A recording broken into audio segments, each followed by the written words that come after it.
Bosley Fish and coming right at you with another YouTube video. You ready for an intro? Surly, are you ready for an intro? Who's doing the intro? Is it Surly, me, or you? Surly, come on, start it out, boy. How about this? I'll throw you a softball and then you take it away for most of the intro. Throw me a softball? Yeah. Elaborate, please. You know, I'll show you what I mean. Okay. What is going on, guys? Today we are back. We're fishing a destination which we have not been for very often. Here's the softball. Oh, we are on the flowage. Chippewa flowage. We are on a flowage / reservoir system, which is just these type of systems, whether they're 800 acres or 1,500 acres like this one, are just kind of littered all across the Northwoods. And most of them fish pretty similar. And like Mitch said, today we're out on the Chippewa flowage, and we're gonna be doing some walleye fishing. You guys are always asking for flowage type walleye content because it does slightly differ from what you're going to do in a deep, clear, natural lake, which is kind of the predominant body of water or the system that we fish a lot. Generally, just because it has a better size quality of fish. I mean, I'm not gonna beat around the bush here. I mean, the lakes we fish most of the time do have a much better size structure and than this lake in particular. But the challenge out here, Mitchell, is always here's another softball. I mean, spots, finding spots. Finding spots, but not only finding spots, but I mean, you can go fish 20 good areas that look good on side of me. And maybe only 2 of them produce, which is a lot. But on top of that, the predominant problem is not necessarily catching walleyes, but catching pike. No, not catching pike. You know the answer to this question. I don't. Catching fish of size, catching legal fish. Oh yeah, you already brought that up there. You already said that. I know. I kind of referenced it, but somewhere else with that one. No, basically what I'm saying here is that you can catch a lot of walleyes out here. That is not an issue. The problem is generally catching fish of that legal size, which we're not going to be keeping fish today anyways. Most of you guys probably aren't keeping a whole lot of fish either, but you kind of want to generally do a pattern that targets fish that are 15 inches or over, which is kind of like the legal size. So that's what we're going to be doing today. And like I said, the specifics don't change a whole lot. We're still going to be fishing shallow. We're still going to be looking for cover. We're not going to be so much focused on looking for fish on the graph as we are just looking for really sweet spotted structure. And we'll go into kind of what that means here. But it's about early afternoon right now. We're going to blast off to the first spot here. Hopefully catch some fish, see what's going on. And we have not spent a lot of time out here this year, so it's kind of a largely unknown thing. Mitchell's been out here more than I have. And he says the bite has been picking up as the weather has been warming up, which makes total sense. So stay tuned. We're going to get it going on, blast off to the first spot. Hopefully walk you guys through what we're looking for on side imaging as far as structure goes, what we're looking for as far as, structure, maybe on the GPS or something like that, what we're using. Hopefully, I think the goal should probably be like at least catch a 2-man limit of legal walleyes, even though we're going to let them go. That's a tough task, but I think we can get it Which would be 6 fish over 15 inches. And if we can do that, I feel like we have produced a successful video. That's a good day. Yep. All right, stay tuned. We're going to get it going on. Blast off to spot number 1, catch some fish.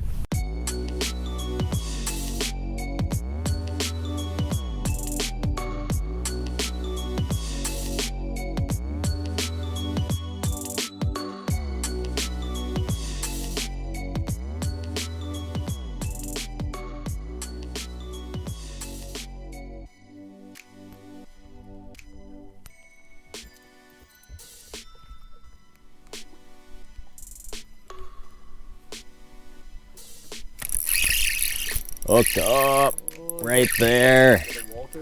First fish of the day. I do think we got probably a walleye here, Mitchell. Got some good ones yesterday. We'll see what we got here. Oh, Mitchell net. Mitchell's got one too. Look at this. We're doubled up. We're doubled up right away. First spot. Just kidding. I don't need the net. He is a nice keeper though. Yeah, here's another nice keeper too. Look at that. Couple of nice keepers. Tell you, Tommy boy. This has always been a good spot. Big time flat here. I haven't been out here much. Mitchell's been out here a couple times. He said they were up here as of yesterday, and I wasn't lying. Lo and behold, they're still up here. When you get these warming trends on a lot of these flowage systems, it's generally pretty good for fishing. And I just want to make sure we got 2. This one is 100%. Just to gauge it here. Mine must be 2 then, huh? Yeah, yours is 2. Yeah, just right there, 15 and a quarter. This one's probably about 16. There we go. A couple of nice walleyes to get things going out here on the old Chippewa flowage. Northwest Wisconsin walleyes. Tickle-tailed Tommy. Tickle-tailed Tommy, is that my new name? Yep. All right, let's let him go. Couple of cuties there. Well, that was quick action. We'll take that again. Just kind of spot locked and made a couple casts, didn't get what we wanted, so we just kind of started working up this edge a little bit and just kind of fan casting, and right away we both caught one. And I am willing to bet, Mitchell, I'm not really a betting kind of guy, but I'm willing to bet there's probably going to be more up there. More fish there.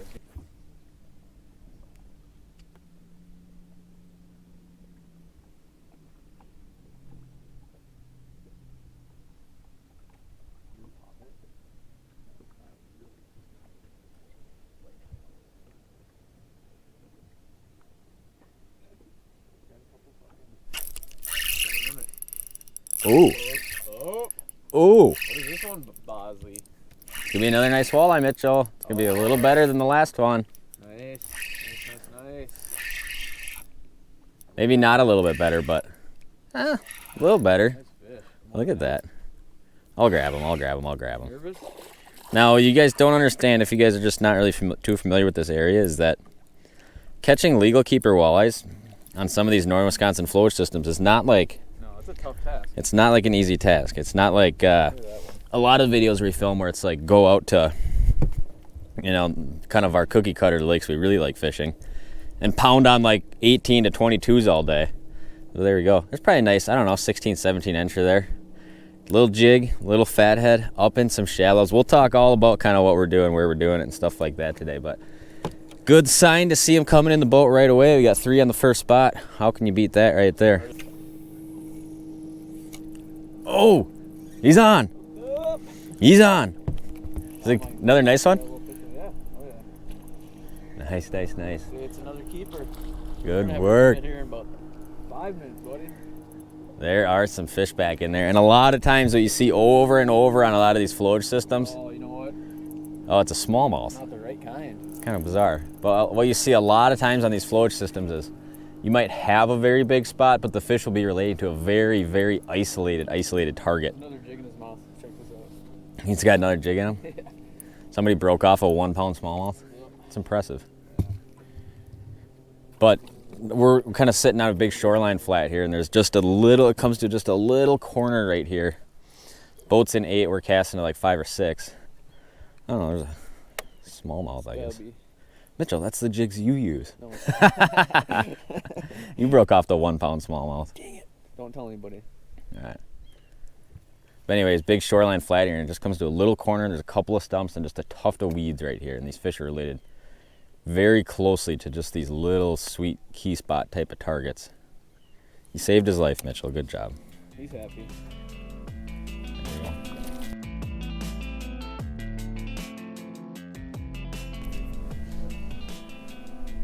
Boy, a lot of times when you're like, got anything to say? I'm like, Got I him? don't have anything to say because I'm not paying attention to what you're saying. But yeah, Walleye, Mitchell? now that we're talking, Tom, I got another one. And there's Nice. a walleye. It's going to be a little smaller, I think. It might be. This might not be A legal one. a keeper.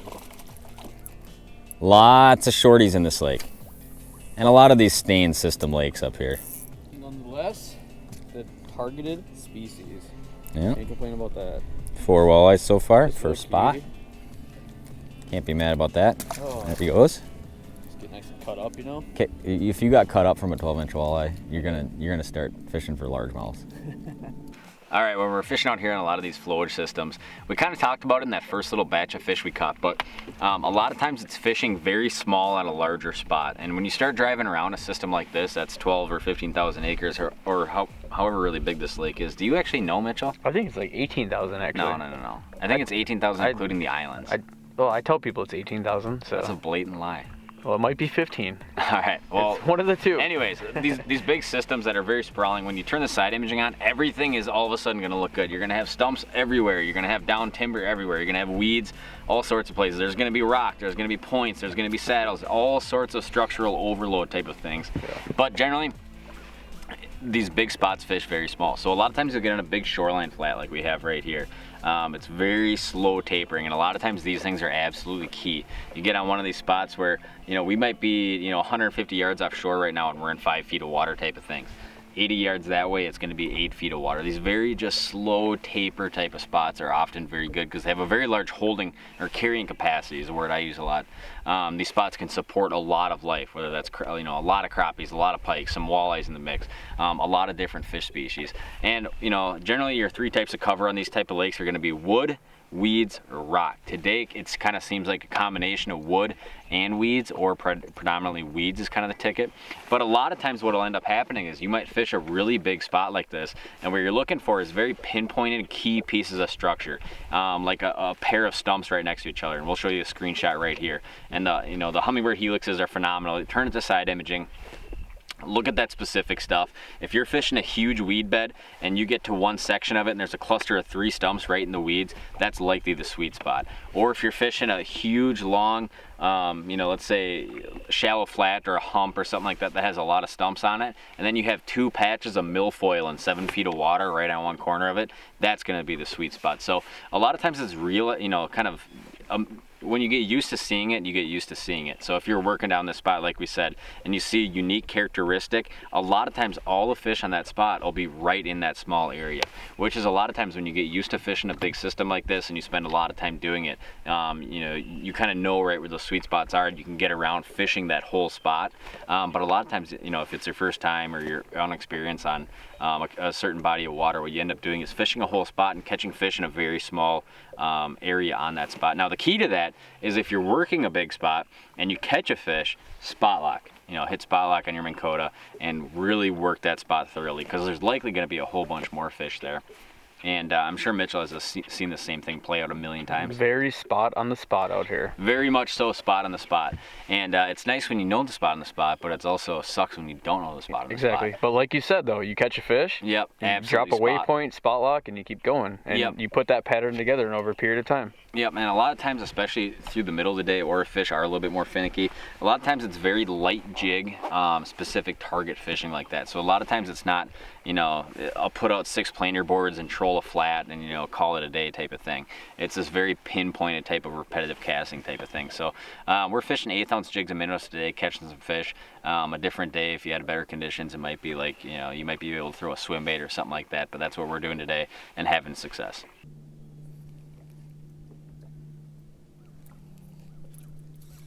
Oh, folks, he's on. Yeah. Mitchell's on the pod back there. Just on the spot. You know what we do when Mitchell finds a fish? Cast right to it, buddy. Cast just right in that little corner right there. This is a nicer fish, Tom. Is it? Should I net him? Absolutely. Definitely a walleye. This is a nicer one.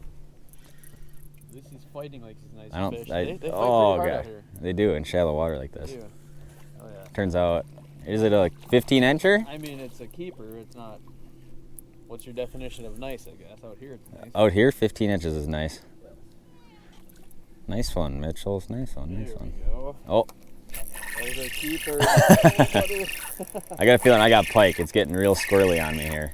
Old tickle tail Tommy getting it done. Oh, it is a walleye. That's walleye, yeah.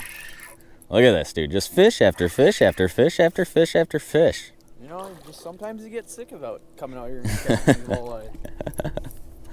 Oh, man. It is fun, though. Let's do a nice talking point up front here. There we go. 2 of them. Couple of them there. Better double check though. Decent little school. Yours is it? Oh, yeah. Yours is 16. This one's definitely 16 then. 17 or so. 16, 17 incher there. Now, one thing in which you guys are going to witness us doing today, I guess if we put it in the video, if not, I'll just tell you what's going to happen, is we're going to fish a whole bunch of different spots today after we burn these fish up. And probably, what would you guess percentage-wise? If we fish 10 spots, how many of them are we going to catch walleyes on? I mean, it could be 20%. Yeah, I was going to say 3 or 4 maybe we'll probably catch fish on. But it's kind of boom or bust a lot of these spots.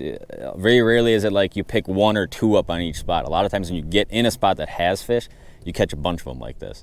And it's very difficult to kind of go around, even though, you know, I've looked at side imaging as much as anybody and 360 and all that kind of stuff.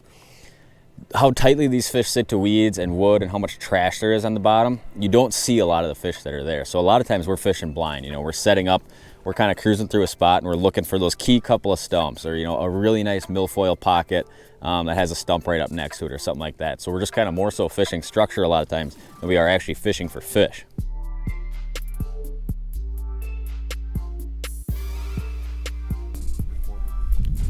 He said something about it. Okay. Oh, you got one too? Wow, simultaneous fish here. Look at that. I'm not sure what it is. I got a walleye. It's a walleye. That's a walleye. A little better walleye? Oh, a little northern. No, it's not a walleye. No. I got a little walleye here. Mitchell's got a little piker-rooney. Take it though. Just pulled up on spot number 2 of the day here. There's a little dinker, 12 incher, but Oh, yeah. Look at this though. This is the true trophy. The true. Mitchell's got a nice 14-inch pike there, just a trophy. That first guy tripped, didn't catch a single one there. Oh, Oh yeah. that's a walleye. Sure Look at that guy. Nice one. Decent fish right there. He's angry. We're just plotting our next move, kind of working this little spot here. And what's your catchphrase, Mitchell, when you catch one? What's my catchphrase? Yeah. I don't think I have one. Do I? Kablammy? Kablammy, kaboom. Kaboom. That's what it used to be, man. That was 2 years ago. That was already a little hot minute ago.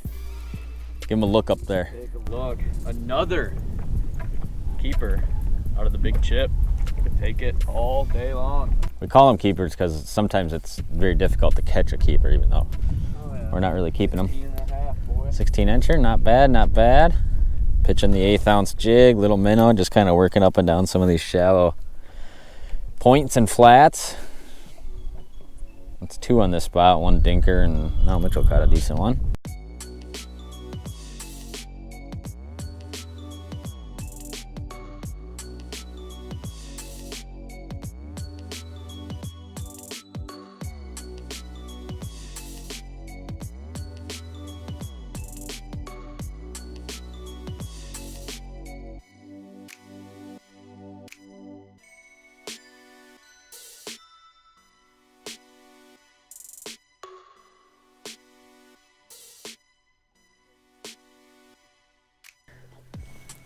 Got him. Mitchell's hooked up. Fish on. Oh my god. This feels good, Thomas. Is it a walleye? I'm pretty sure it's a walleye. All right, I'm gonna spot lock. Better be a walleye. Oh, it's a nice walleye. Is it a nice walleye? I mean, it's not like that big of a fish, but It is a desired species, though. might be 15 inches long. Always a good sign. Oh, definitely 15 inches long. Give me some. What a trophy. What a trophy. The old big chip trophy. Look at that. Definitely a keeper. Yeah, But I'd say. we're not going to keep it. We're going to give it back. Yeah, probably 16, 16 and a half. I mean, all in all, I'm not sure how much of it was visible in this video. We've fished a lot of spots today. In a few of those spots, we've caught fish, which is pretty normal. Now, there's a lot of spots on a 15,000 acre lake. That is when the whole lake is weeds and wood.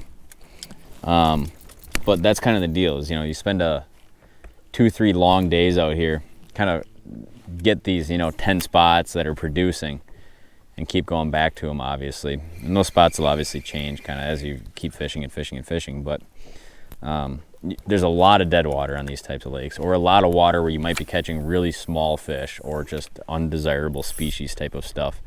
But we're obviously after the walleyes today. Oh man, what a day to be alive, am I right? Absolutely. Every day's a great day to be alive, right? Absolutely. Right, Surly boy? Especially today. All right, well, that is gonna do it for today's quick little video. We're out here on the flowage. We actually fished a bunch of spots towards the end of the day that were less productive, but we did not double back on anything, and we just kind of kept chugging along. Caught fish on probably, I don't know, 4 different spots, I would say. We caught a bunch of pike along the way, which probably are not gonna make the video. But yeah, pretty decent little, I guess, couple hours out here in the flowage today. Caught some nice legal walleyes, which is definitely the goal. We definitely achieved the goal of catching, I would say, a legal 6-man or 2-man limit, 6 fish over that 15-inch size range, so that was good. Our results today, pretty normal out here this time of year. Very rarely is it like you go out and you're gonna catch 30, 40 fish over that 15-inch size limit. But hey, we like to challenge ourselves sometimes, to come to different bodies of water, do different stuff, and try some different things. So obviously we were pitching jigs and minnows most of the day, which is just a spring standby, obviously, right? And if we were going to keep fishing into the evening, or if we had a big wind today or something like that, we might have switched it up and gone to like a crankbait or a swim bait type of paddle tail type of thing. But given the conditions, pretty flat, pretty calm, pretty sunny out. A lot of these fish up here in shallow water, just kind of real finessey. The jig and the minnow is definitely hard to beat. We were fishing 1/8 ounces all day, and that was kind of the deal. But Mitchell, would you say it was a productive day? Yeah, I think so. Achieved our goal, We achieved 2-man the goal. limit. I mean, You can't complain about that. like you said, it wasn't 30 fish over 15 over the slot, but Yep, you can still a good definitely, day. I can tell you from experience, you can definitely come out here and struggle to catch, even in a multiple day time span, catch, several fish for a fish fry type of thing. So feel pretty fortunate that we got into the fish we did, and everything we caught today, less than 8 feet of water. A lot of times we had the boat in like 8 or 9 feet, casting into like 3, 4, 5, 6 feet, somewhere right in there, and a lot of this new weed growth. And we kind of talked about in the intro a little bit, but a lot of times in these kind of systems you have generally the shallower type of lake you're on, that's a very stained system like this, or if you have a weed edge that, let's say, ends at 6 feet, it takes a long time for those weeds to come back in that very shallow water. When we talk about fishing weeds in a lot of our deep, clear, natural lakes, those are weeds that stay living throughout the course of the winter in a lot of that 8 to 12, 14, 15, and then deeper foot zone a lot of times. And getting around good weeds in a lot of these very shallow stain systems can be very difficult this time of year. We looked at a lot of water that we didn't fish. We looked at some water that we did fish that didn't have fish. And ultimately, we probably caught fish out of 4 spots today. But fun day nonetheless, and caught a bunch of walleyes out here in the Chippewa Flowage. Hopefully this video helped you guys out if you guys are flowage fishermen, reservoir fishermen, things of that nature. We'll definitely be doing some more of this on a bunch of different reservoirs as the season goes on. But I appreciate you guys watching this video. Stay tuned for more content. We'll see you soon. I'm not sure. Normally I like to lead off with what we're doing next, but not sure. I got one more day where I don't know really what I'm doing, and then after that I know exactly what we're doing. We do know what we're doing a few days from now, right? I got 2 words for you. One is lake. Superior.